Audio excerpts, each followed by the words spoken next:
Today, I'd like to talk about a chapter entitled What is Popular Culture from the book Cultural Theory and Popular Culture An Introduction by John Story.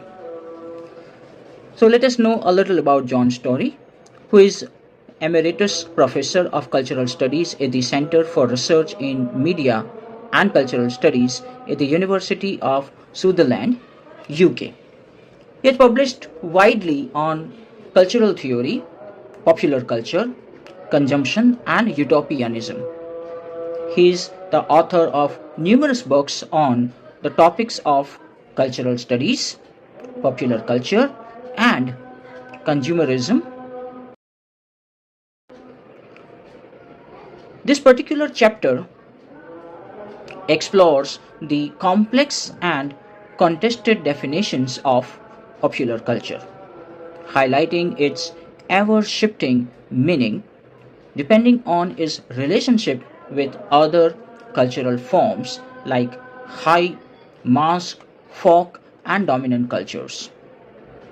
The text here argues that popular culture is not a fixed entity but rather an empty conceptual category filled by various interpretations shaped by context and theoretical frameworks.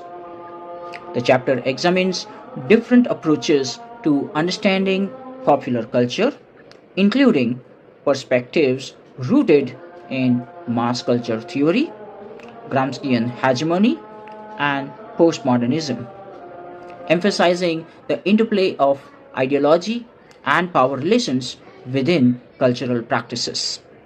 Ultimately, the chapter positions the study of popular culture as a crucial means of examining the construction of everyday life and underlying power dynamics that shape it, stressing the importance of contextual analysis in understanding cultural meaning.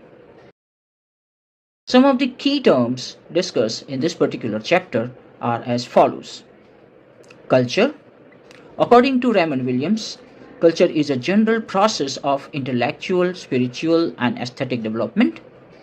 Culture is a particular way of life of a people, period, or group, and culture is the works and practices of intellectual and artistic activity.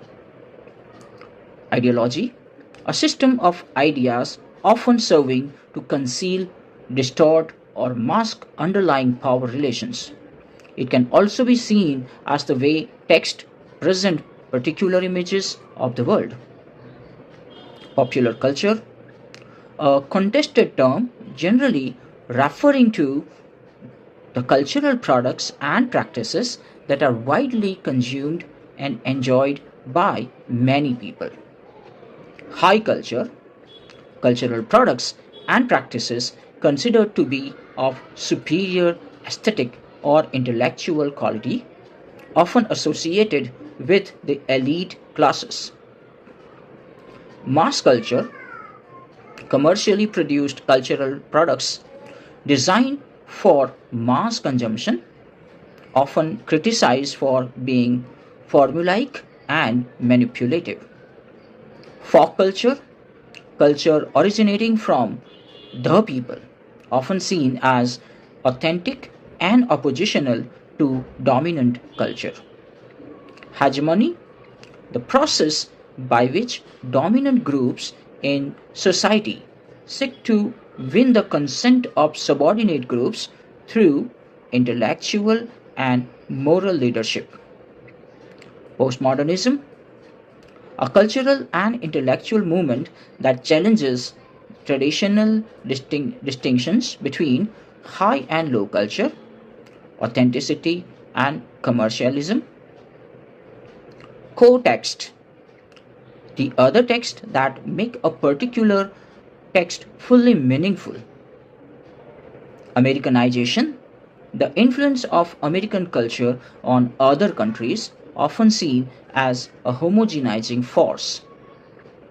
False consciousness, the state of being unable to see how the world really works due to the masking of ideology.